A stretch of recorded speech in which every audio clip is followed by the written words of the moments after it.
Bonjour à vous. Qu'est-ce que le gauchisme? Le gauchisme, ce sont des gens qui ne sont pas capables de s'émanciper des secrets de famille, du viol du père et de la mère, symbolique ou réel, qui se complaisent, malgré une fausse rébellion, dans un rôle de soumission qui passe de parents à élite par la médiation sociale, dans le temps. Ces gens-là, en général, ne sont pas idiots, c'est-à-dire que leur incapacité d'émancipation de fond et leur fausse rébellion qui finalement finit toujours par se rebeller, non pas contre leurs propres parents ou les gens qui les ont soumis, mais contre les gens qui refusent de se soumettre comme eux ils ont été soumis. C'est ça la tragédie de l'histoire du gauchisme, c'est ça.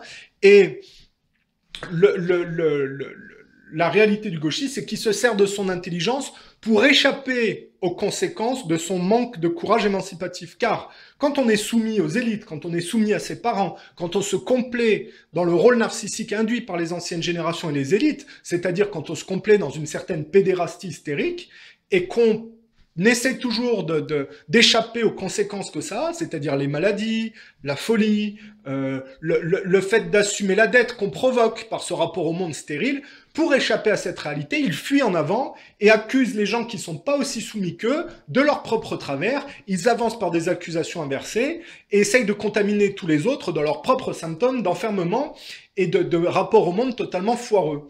Et c'est ça qui est très compliqué, c'est qu'il y en a qui sont extrêmement habiles, qui arrivent très bien à se planquer et qui font passer les gens normaux pour l'inverse de ce qu'ils sont et qui planquent complètement leur réalité pour échapper, si vous voulez, parce que c'est attrait aux apparences, si vous voulez.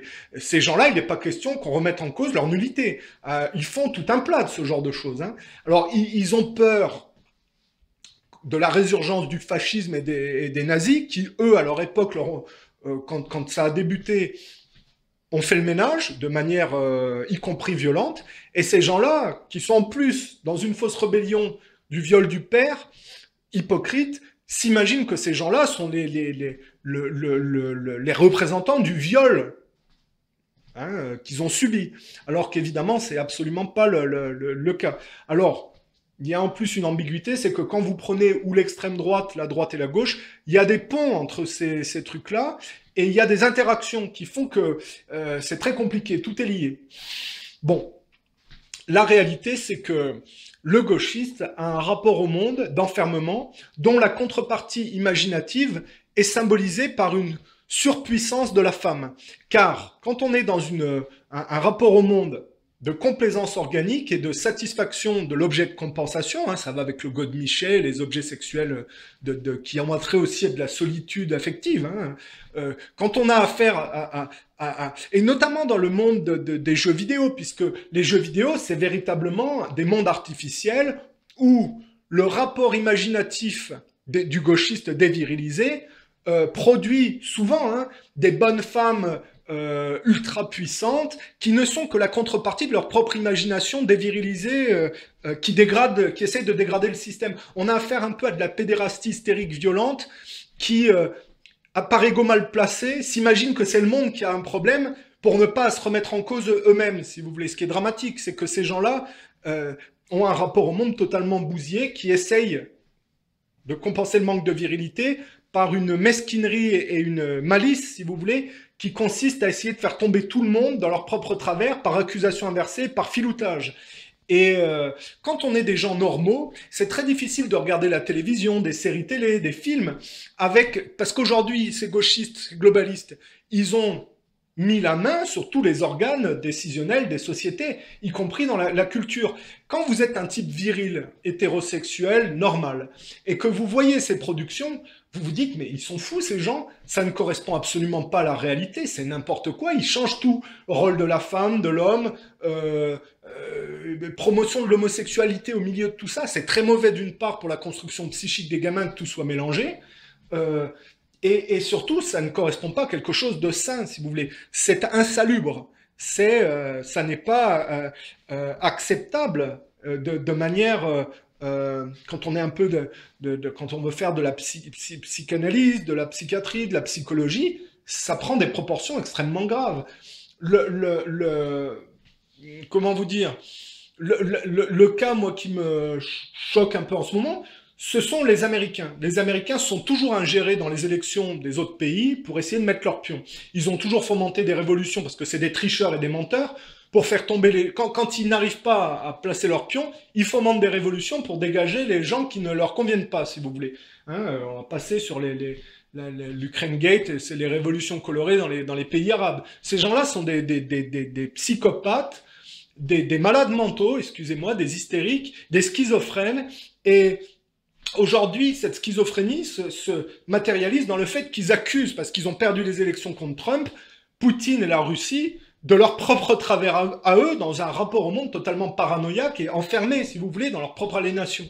L'hystérie gauchiste aux États-Unis, anti-Poutine, anti-russe et anti-Trump, prend des proportions dantesques, si vous voulez. Là, c'est pas dantesque, parce qu'on va... Bah oui, bah ça me permet de rentrer dans quelque chose d'un peu plus subtil. C'est que quand vous êtes normal, vous regardez ce qu'il y a à la télé ou les cinémas. En général, vous vous appropriez par votre imaginaire ce que vous voyez pour votre propre rapport au monde. Mais comme tout est mélangé et que c'est n'importe quoi, tous les repères sont bousillés. Ce qui fait que ça a un très grand impact sur le psychisme d'être confronté à un rapport au monde gauchiste parce que tout est foireux, si vous voulez, tout est mélangé.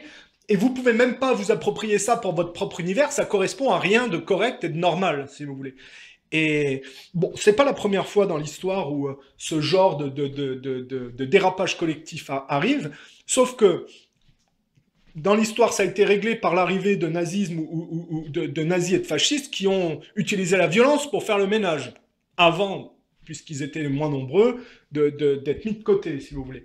Le problème, c'est que là, l'hystérie gauchiste globaliste prend des proportions à échelle mondiale. Et c'est compliqué parce que si ces gens-là, qui sont les moins matures, accèdent à la génétique, accèdent aux médications, accèdent à tout, si vous voulez, on peut s'imaginer les pires choses, puisqu'ils vont évidemment s'enfuir en avant en se défaussant par le biais, par le fait qu'ils ont la main mise sur ces organes-là, ils vont se défausser de leur propre rapport au monde foireux sur les autres, si vous voulez. C'est-à-dire, de la même manière que leurs rébellions au père et à la mère ne sont que des rébellions de façade pour justifier de monter dans la hiérarchie sans avoir aucun mérite, si vous voulez, de la même manière, un type qui va faire un vaccin va pas du tout rechercher à soigner la maladie, il va chercher à se défausser de la conséquence de sa nullité, c'est-à-dire la maladie, sur les autres par le biais des vaccinations. C'est ça que l'aliénation gauchiste induit, si vous voulez. Et c'est ça qui est préoccupant.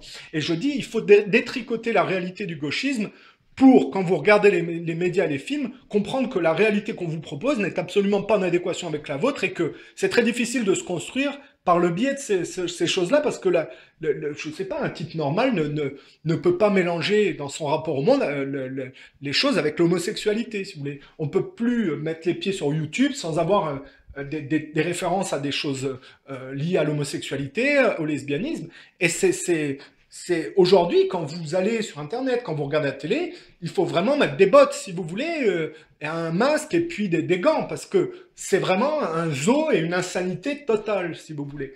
Et c'est très malsain. Il y a des séries de télévision, de télé où il n'y a pas une seule seconde sans que ce soit des meurtres. Et en fait, quand on réfléchit à ce qu'on voit dans les séries télé, on voit que ces meurtres, ces gens qui calculent, ces trucs d'autopsie de cadavres ou ces machins comme ça n'est que la retranscription de ce qui se passe de manière subtile au sein des sociétés où les gauchistes essayent d'éliminer et de rabaisser subtilement par l'inversion les gens au sein de la société qui ne sont pas aussi soumis que pour aller vers un globalisme dont le judaïsme serait le ciment, si vous voulez, c'est-à-dire un enfermement complet au secret de famille, ou alors à un niveau rabaissé, si vous voulez, puisque le judaïsme est le rapport au monde le moins émancipé de fond, si vous voulez. C'est ce qui fait que, bon, il y a une grande violence pour les gens sensibles. Quand on regarde les médias, on s'aperçoit de tout ce qui est en train de se passer de manière subtile, et on s'aperçoit que l'univers gauchiste est totalement malsain et impropre pour les gens qui voudraient avoir des références et se construire. Il faut absolument pas regarder la télé, les cinémas et ce genre de choses, parce que c'est totalement aliénant. Ou alors, il faut revenir loin en arrière, et encore, déjà, que même en arrière, c'est pas...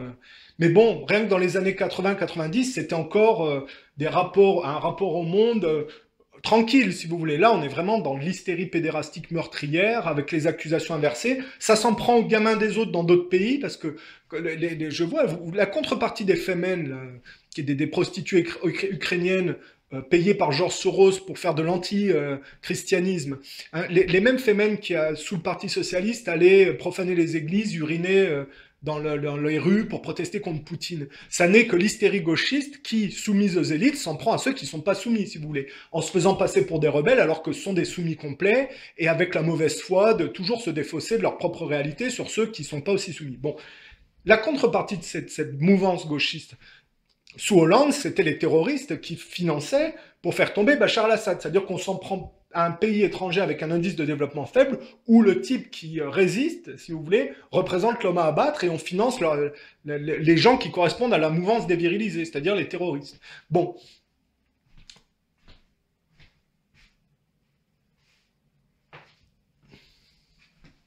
Quand les Russes ont mis fin à la mascarade, ces terroristes, qui ne sont que la contrepartie hystérique aliénée de ces gauchistes, ont été retournés contre les gauchistes eux-mêmes pour faire croire à la France entière que le monde était en proie à une guerre au terrorisme et à un clash contre le monde musulman. Tout ça, évidemment, était des fruits de la pensée juive sioniste pour faire tomber les gens dans un rapport au monde entre Palestiniens et Israéliens, si vous voulez, dans une dégradation collective, parce qu'il faut dégrader l'islam résiduel au profit du judaïsme pour que le globalisme soit au niveau du judaïsme, si vous voulez. Donc évidemment, comme les gauchistes ont un rapport enfermé, ils sont très liés au judaïsme et travaillent...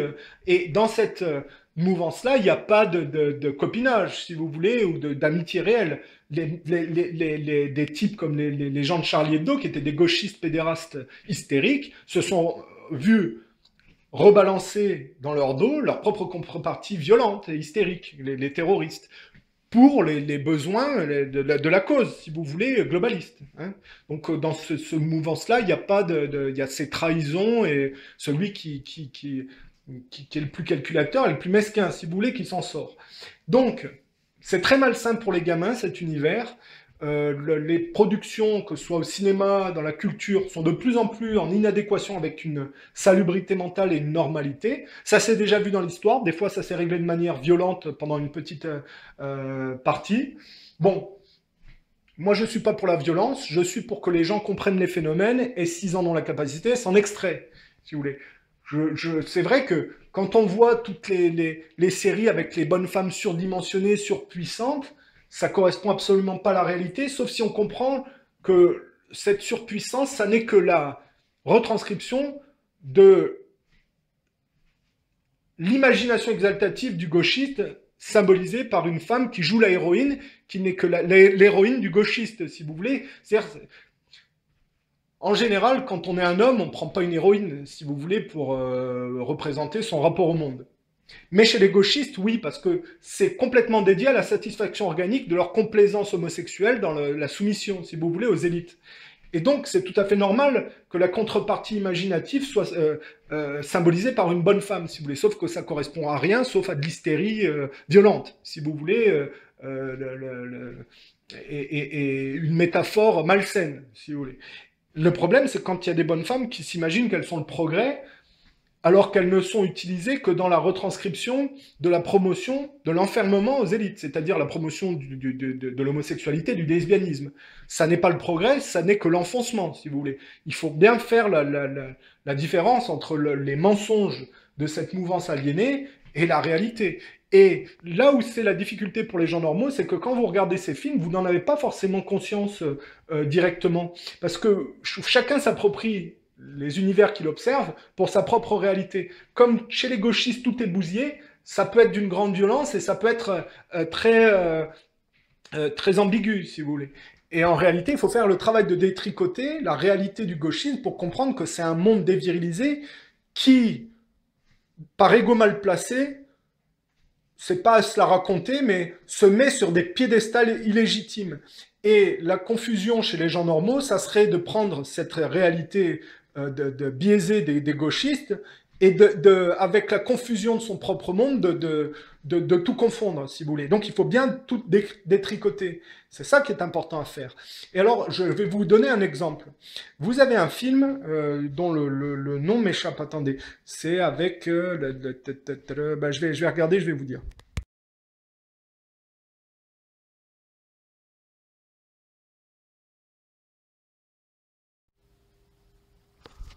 Oui, alors dans le film Foxcatcher, vous regarderez, on prend un... Parce qu'il y a toujours chez les gauchistes la lutte contre les sportifs. Le sportif est viril, alors que le gauchiste l'est pas. Et en général, le gauchiste, c'est plus un type qui est dans l'univers ou du cinéma, de la télévision, de l'acteur, si vous voulez, c'est-à-dire qui joue pas dans la réalité, mais qui se réfugie derrière des rôles de composition au service des élites, alors que le sportif, lui, est dans la réalité. Dans Foxcatcher, on va faire un film sur un lutteur américain et on va l'accuser d'avoir des relations homosexuelles avec le type qui finance, si vous voulez, la lutte américaine. Or, vous regardez le film Foxcatcher et vous comprenez que les acteurs comme Mark Ruffalo, Steve Carell, Channing Tatum, tous ces gens-là, finalement, sont les tapins du système et c'est eux qui sont dans un rapport homosexuel au monde de soumission aux élites, hein, Hollywood, le sionisme, si vous voulez. Et ils s'en prennent aux sportifs en mettant sur le dos du lutteur qui a existé dans la réalité. Alors après, comment s'appelait le lutteur ?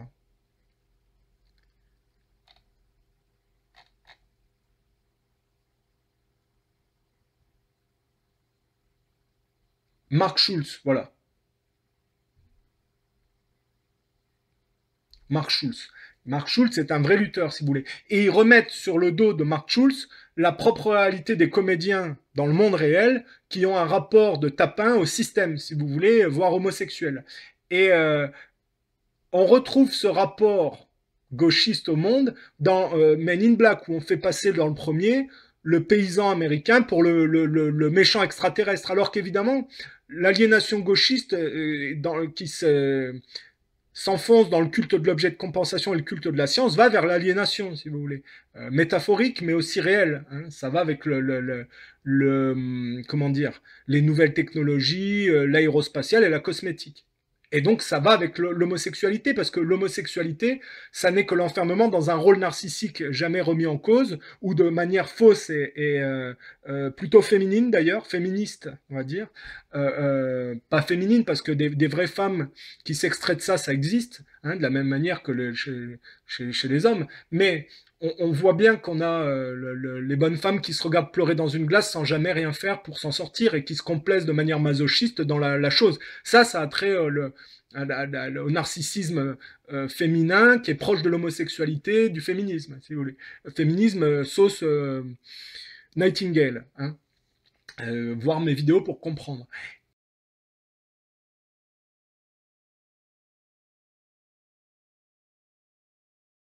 Et bon, c'est pas le seul exemple, mais donc dans Men in Black, on fait passer le paysan pour le méchant cafard à écraser, si vous voulez. Hein,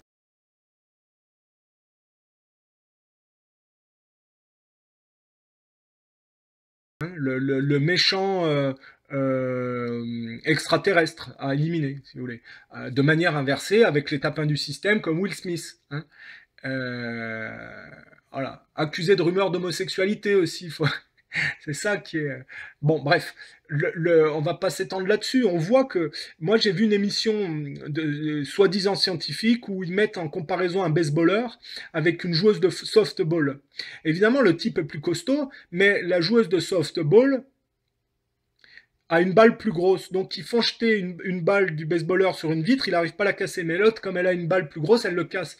Donc, en fait, la softballeuse n'est que la contrepartie de rapports conflictuels au monde des gauchistes, donc de complaisance organique hystérique féminine, si vous voulez.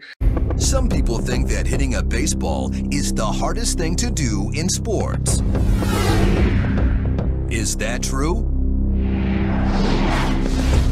We've found someone who wants to put that myth to the test. Meet Jenny Finch.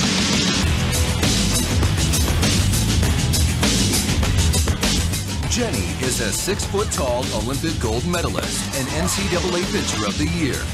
She believes that hitting a softball is harder than hitting a baseball and is here in our lab to prove it.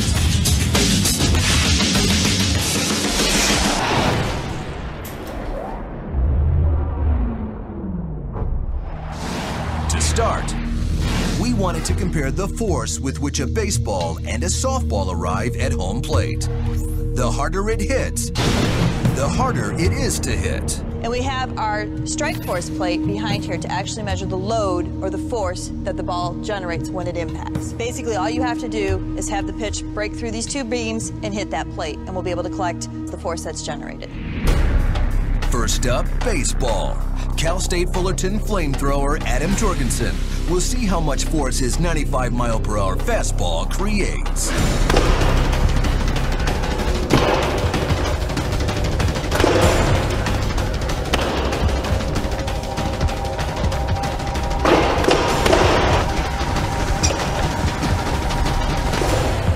The 95-mile-per-hour fastball generates 2,411 pounds of force when it hits the strike force plate. Now, let's see if this softball generates more or less force than the baseball. Jenny's pitches will provide unprecedented data, so we can determine once and for all which contains more force, baseball or softball.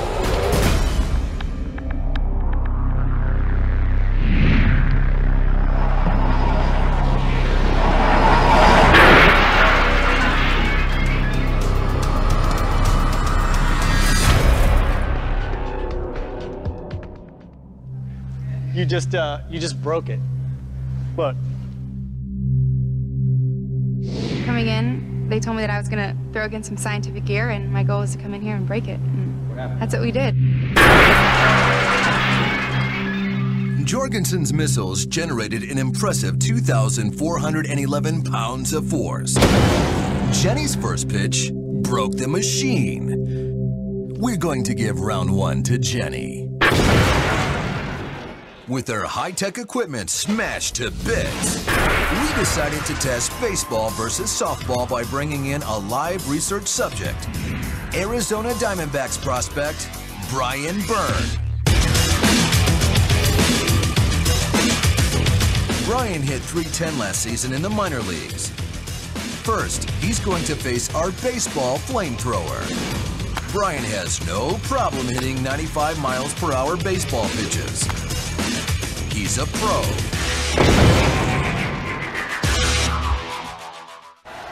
Now it's Jenny's turn, and Brian has to hit off a pitcher like none he's ever faced, and from a lot closer. Let's just hope she goes easier on him than she did on our gear.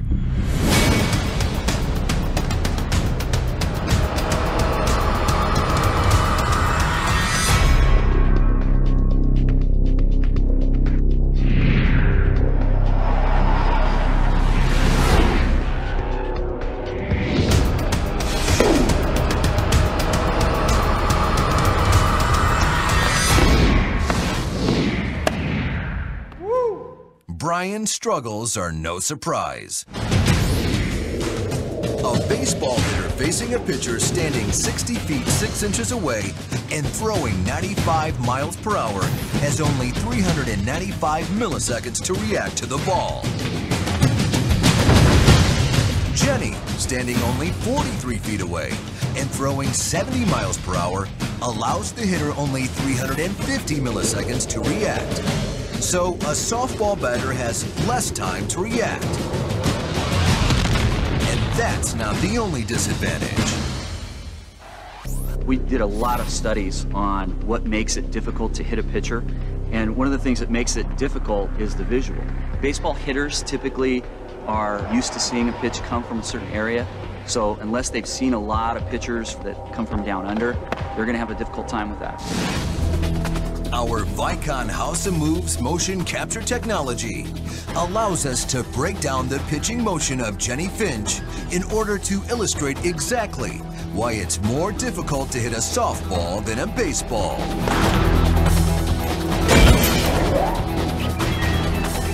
This is not a computer simulation. This is Jennie's actual pitch. The softball pitch may look casual, but it packs a punch. Jennie's shoulder is a fulcrum, and her arm a 3-foot-long lever. With massive rotational inertia, she rockets the ball over 70 miles per hour. The baseball's falling high to low path makes a last-instant swing adjustment easier. Because of gravity, a batter can quickly drop his hands and hit a descending ball.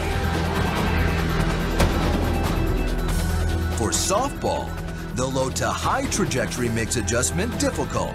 It's much harder for a batter to raise his hands than it is to drop them, making a rising softball pitch a unique challenge.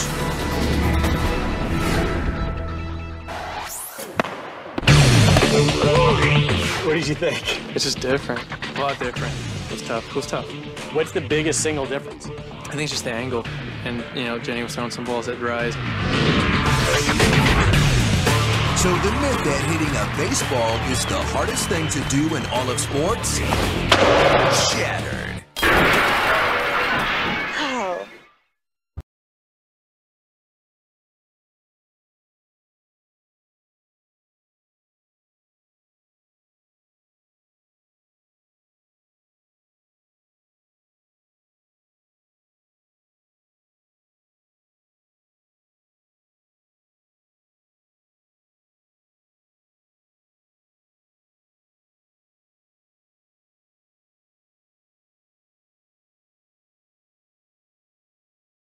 Et donc, en essayant de ridiculiser le baseballeur masculin par une bonne femme qui n'est que la contrepartie de leur rapport au monde à eux, dans une émission scientifique où ils trafiquent tout par les ordinateurs, on voit bien que ces gens-là sont éminemment... Ça a trait à l'homosexualité et la volonté de contaminer les... Parce que chez les homosexuels, il y a la volonté de faire tomber les gens dans leur propre réalité d'enfermement, si vous voulez, uniquement pour pouvoir se prouver que s'ils n'arrivent pas à s'en sortir, c'est pas de leur faute, c'est tout le monde qui est un peu comme ça, si vous voulez. Alors qu'évidemment, c'est de l'hypocrisie et de l'ego mal placé. Bon, on voit que le gauchisme est extrêmement conflictuel avec le monde, contaminateur, et violent. Et que quand il n'arrive plus à contaminer et à travestir par le mensonge, il s'autodétruit lui-même, si vous voulez. Ça, c'est la réalité du gauchisme. Et je dis, il faut faire le travail de détricoter le rapport au monde gauchiste pour, quand vous regardez des productions gauchistes, ne pas être perturbé par l'appropriation mentale que vous en faites dans votre propre univers. Parce que c'est vrai que c'est insalubre, que c'est malsain. Et de la même manière, je répète, pour les gamins, c'est très malsain qu'on ait de l'homosexualité partout. Si vous allez sur Internet, il y a des références à l'homosexualité partout. De tout mélanger, c'est-à-dire de mettre le rapport gauchiste avec de l'homo... Parce que la promotion de l'homosexualité, ça va avec le gauchisme. Comme ils n'arrivent pas à s'émanciper, le fond de la chose, c'est le judaïsme et la franc-maçonnerie et l'homosexualité, si vous voulez. Hein. C'est ça la mouvance gauchiste, c'est dans la négation du viol du père et de la mère. De manière droite, ça conduit à ça, si vous voulez. Ou à l'un, ou à l'autre, ou ou les trois en même temps, hein, c'est possible. Et donc, je dis, il faut faire l'effort de tout détricoter pour que les mélanges de production gauchiste ne vous perturbent pas. Si vous avez un rapport au monde normal, c'est tout à fait normal que vous soyez stressé et dérangé par le rapport au monde gauchiste malsain. Voilà. C'est très perturbant quand vous avez besoin de calme et de vous construire, d'avoir des productions avec de l'hystérie féminine ultra-violente, qui correspond à l'hystérie dévirilisée des gauchistes, mais qui sont, par le biais de la fiction, surdimensionnées, mises sur un piédestal totalement illégitime, ça peut être perturbant. Évidemment, le fait de vivre dans la réalité vous permet de couper l'imposture très rapidement, si vous voulez.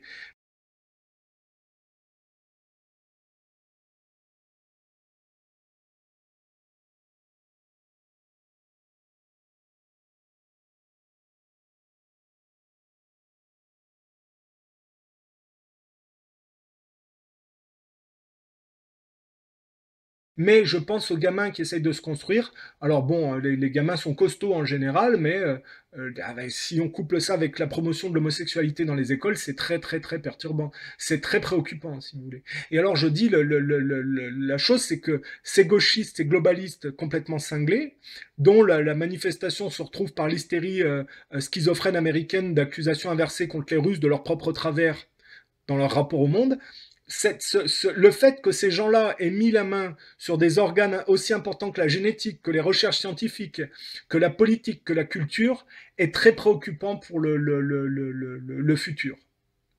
Voilà. Alors j'espère qu'on n'aura pas besoin de violence pour s'extraire de ça, mais que les gens normaux prendront le dessus de manière... Parce qu'aussi loin qu'ils vont dans la nullité, la mesquinerie et l'inversion, il faut de manière inversée, décupler, il faut opposer à cette réalité d'enfoncement hystérique dans le mauvais sens, un surtravail d'intelligence pour dépasser tout ça et s'en défaire par la non-violence, si vous voulez, et tout mettre à sa place, voilà, pour plus être perturbé par ça. Voilà, à la prochaine.